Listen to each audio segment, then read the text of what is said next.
You are 12 years old, and your father has just sold you. The shop smells of tallow and wood smoke. 7 years of your life have just changed hands. 7 is only the minimum. A master has just bought your years the way a man buys a horse. The teaching is expensive. One London family paid a spicer £22 for a single boy's place. The guild owns the ladder, and you are placed on its lowest rung. That night you move into the master's house. He must provide food, lodging, clothing in wool and linen, and instruction in the trade. You owe him obedience. The standard contract, in wording that barely changed for centuries, forbids marriage, dice, and taverns for the entire term. The records do not call him your employer, they call him your lord. The agreement is written twice on one sheet of parchment, then cut along a jagged line so both halves can be matched later and neither side can forge the other. That jagged cut is why they call it an indenture. And one day you'll sit where he sits, and a boy like the one you were will be counting coins into your palm. The court freed 2 brothers once. They had been fed insufficiently and bore the marks of the beating on their skin. A draper paid 30 shillings for turning his apprentice into a houseboy and teaching him nothing of the trade. The court will hear you. The trouble is reaching it. Run, and the city strips you. Its own rule says no apprentice who leaves his lord enjoys the liberties of the city, and without them the trade you're learning is closed to you for good. So you stay. You work. You learn, slowly, by watching more than by speaking. A quarter of London apprentices served longer than the standard 7 years. One boy was bound for 16. You were somewhere in your teens. 12 was not unusual. A few of the indentures belonged to girls as well, bound into trades like silk work under mistresses, written on the same jagged parchment as everyone else. Then one morning the term ends. You are a journeyman, from journée, a day, because what you are worth now is a day's hire. For the first time since childhood, the money counted at dusk is yours. The dice are on the table, the ones you were forbidden to touch. So are the tavern doors. You can marry. But freedom is not the same as arrival. Mastership takes a workshop, tools, citizenship, and the nod of men whose own sons go first, with their fees waived. Each generation the door narrows a little more, and more men spend their lives on the same benches they once thought they were passing through.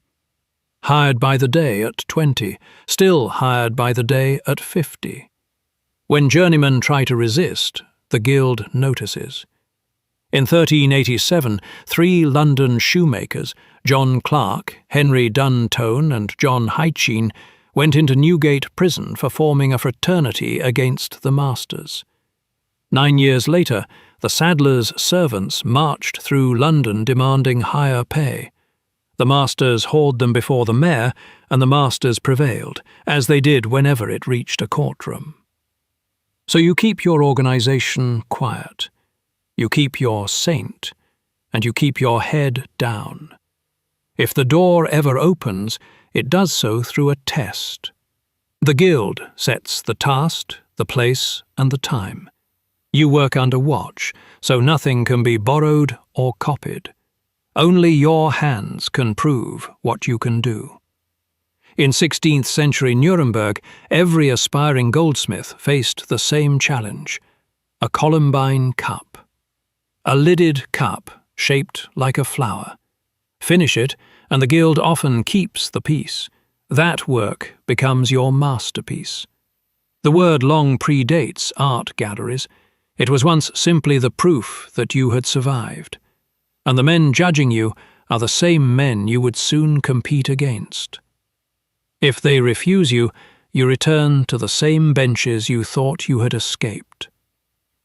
There is a fee to the guild. There is a feast. In London, there is also the freedom of the city, and even that can be bought. But there is a shortcut that bypasses much of it. Marriage to a master's widow. She keeps the workshop running with full standing in the guild, and the journeyman who marries her steps directly into mastership. Shop, tools, apprentices, all transferred at once. The workshop comes with the ring. Once you arrive, the boy who was beaten is gone. You are the one doing the enforcing.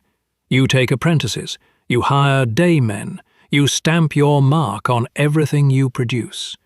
In 1371, London's wax chandlers required every maker to mark his goods so that every fault could be traced back to a single bench. Because now the wardens can walk into your shop. They test your work.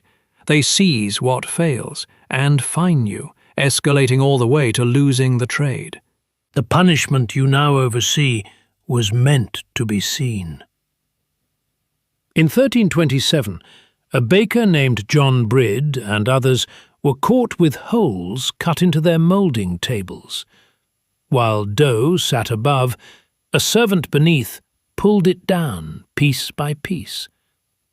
They were placed in the pillory with the stolen dough hung around their necks.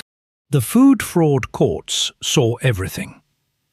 In 1364, Alice de Corston was caught selling ale by the quart with 1.5 inches of pitch in the bottom of the measure, hidden under sprigs of rosemary. 6 of her quarts did not make a gallon. She went to the few, the women's pillory. This is the court you now sit above. The day they hand you the warden's robes, you feel the weight of the wool.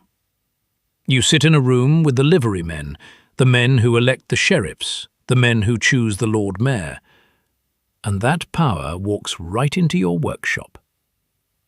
You watch a journeyman heat a silver cup over the coals.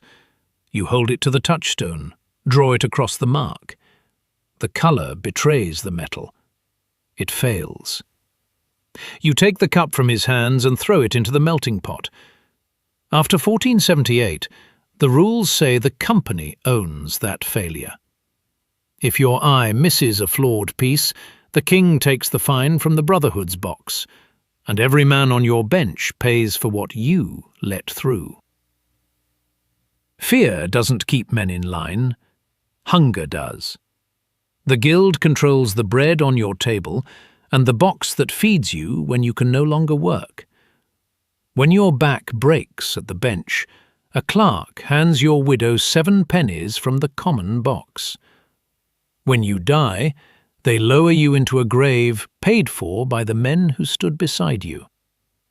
Every one of those promises depends on you holding the line. And that is why, when the wardens come to seize a neighbour's tools, you step aside and hold the door. One morning, a boy arrives at your door. His father is counting coins into your palm. The clerk writes the contract twice and cuts it down the middle, and you already know what his life will look like. The years ahead, the restrictions, the narrow climb. He thinks he has found a way up. He has. But the ladder was owned, and it still is.